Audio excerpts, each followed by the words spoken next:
भगवान विष्णु गरुड़ को मनुष्य के शरीर की महत्ता बताते हुए कहते हैं कि जीवों की 84 लाख योनियों में से मनुष्य योनि के अतिरिक्त किसी भी अन्य योनि में तत्व ज्ञान प्राप्त नहीं होता।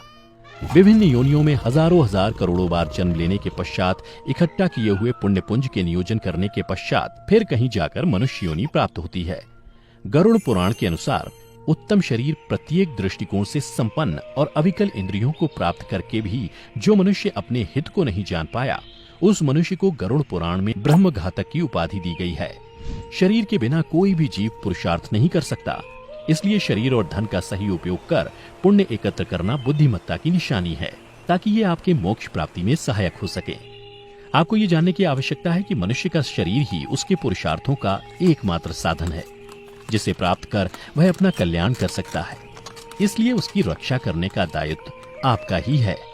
अतः आप गांव, क्षेत्र, धन, घर और शुभाशुभ कार्य पुनः अपने अनंत जीवन में प्राप्त कर सकते हैं। किंतु मनुष्य का शरीर एक ऐसी चीज है जिसे पुनः आसानी से प्राप्त नहीं किया जा सकता। इसलिए बुद्धिमान वही है जो इन सब तथ्यों को जानता हुआ अपने शरीर की रक्षा का हर संभव प्रयास करता है। यहाँ तक कि कुष्ठ रोगी अर्थात कोढ़ी भी अपने शरीर को त्यागने की इच्छा नहीं रखता। इसके समाधान स्वरूप एक तथ्य का वर्णन गरुड़ पुराण में मिलता है, जिसके अनुसार जो मनुष्य अपने शरीर की रक्षा हेतु धर्माचरण का पालन कर ज्ञान प्राप्ति के उद्देश्य से ज्ञान, ध्यान और योग की सिद्धि प्राप्त कर लेता है, वो मनुष्य ध्यान योग से बिना विलंब करे मोक्ष प्राप्त करने में सक्षम है। दूसरे शब्दों में कहें तो गरुड़ पुराण के अनुसार जो मनुष्य ज्ञान, ध्यान और योग इन सिद्धियों को प्राप्त कर लेता है, वे मनुष्य सशरीर एक लोक से दूसरे लोक में भ्रमण करने की क्षमता रखता है। और ये भी बतलाया है कि जो मनुष्य अपनी आत्मा के हित के बारे में स्वयं नहीं सोचेगा, तो उसकी आत्मा का दूसरा कौन हितैषी होगा जो उसकी आत्मा को तारेगा? वह और कोई नहीं अपितु स्वयं मनुष्य ही है, जिसे अपना शरीर और आत्मा की रक्षा करनी होगी।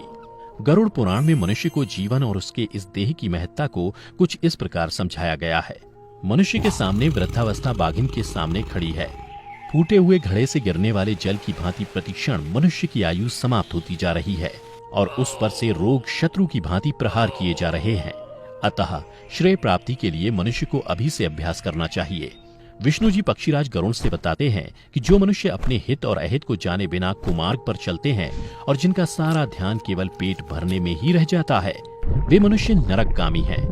मैथुन, निद्रा और आहार आदि की स्वाभाविक प्रवृत्ति तो सभी मनुष्यों में समान है, परंतु उनमें से जो हित और अहित को जानने वाला ज्ञानवान है, वो मनुष्य कहा जाता है, और इस ज्ञान से जो शून्य है वो पशु कहलाता है।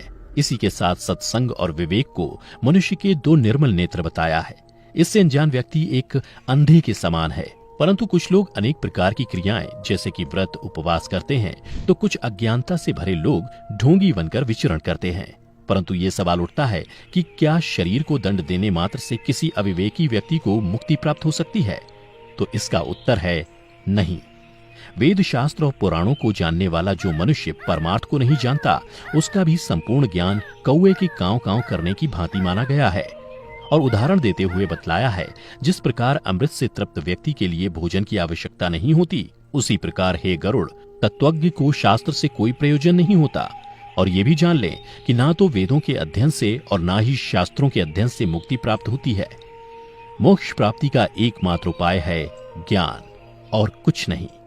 मित्रों, यदि आप भी सशरीर दूसरे लोकों में जाना चाहते हैं तो मम अर्थात मैं जैसे सांसारिक लोभ को त्याग कर ओंकार का जप करें और सिद्धियां प्राप्त करने का हर संभव प्रयास करें। आप में से यदि कुछ लोगों ने ध्यान दिया हो तो मनुष्य के अपने शरीर के साथ ही दूसरे लोक में जाने की घटनाओं का वर्णन पहले भी बहुत से वेदों और पुराणों में किया जा चुका है, जिसमें पौराणिक ग्रंथों के अहम किरदार जैसे कि श्री कृष्ण, अर्जुन, सावित्री, युधिष्ठिर, नचिकेता भी शामिल हैं। इन सभी के यमलोक जाने के पीछे के कारण भले ही अलग थे, परंतु इनकी सिद्धियां इतनी प्रबल थीं कि यमलोक का यम मार्ग भी इनके संकल्प को नहीं तोड़ सका। वर्णित पात्रों में से एक युधिष्ठिर के यमलोक जाने का वर्णन भी महाभारत में मिलता है। कहा जाता है, जब महाभारत के युद्ध के पश्चात पांडवों का राजपाट स्थापित हो गया, तब कुछ वर्षों पश्चात युधिष्ठिर ने राजपाट त्याग यमलोक जाने का निश्चय किया और यमलोक के लिए निकल पड़े। कहते हैं इस मार्ग पर युधिष्ठिर के साथ और भी कई लोग आए थे, परंतु यम मार्ग पर चलते हुए सभी गल गए। एकमात्र युधिष्ठिर ही वो व्यक्ति थे जो यमलोक तक पहुंच पाए, लेकिन यम मार्ग पर चलते हुए उनकी भी आधी उंगली गल गई थी, क्योंकि उन्होंने भी महाभारत के युद्ध के दौरान एक आधा झूठ और आधा सच बोला था कि अश्वत्थामा मारा गया। नचिकेता। इसी प्रकार गंगा ग्रंथ के अनुसार बाजश्रवा के पुत्र नचिकेता भी अपने पिता का संकल्प पूर्ण करने के लिए यमलोक पहुंच गए थे, जिनकी पितृभक्ति से प्रसन्न यमराज ने उन्हें वापस लौट जाने के लिए कई प्रलोभन दिए, परंतु वो नहीं माने। अंततः यमराज ने नचिकेता को जन्म और मरण से संबंधित कुछ रहस्य बताए और साथ ही आत्मज्ञान भी दिया। फिर जाकर नचिकेता यमलोक से वापस लौटे। श्री कृष्ण। एक बार श्री कृष्ण भी यमलोक पहुंच गए थे। कहा जाता है जब श्री कृष्ण के गुरु संदीपनी ने गुरु दीक्षा में अपने पुत्र पुनर्दत्त को वापस मांगा, तब श्री कृष्ण अपने वचन को पूरा करने के लिए यमलोक तक चले गए और पुनर्दत्त को अपने गुरु संदीपनी को वापस लौटाया।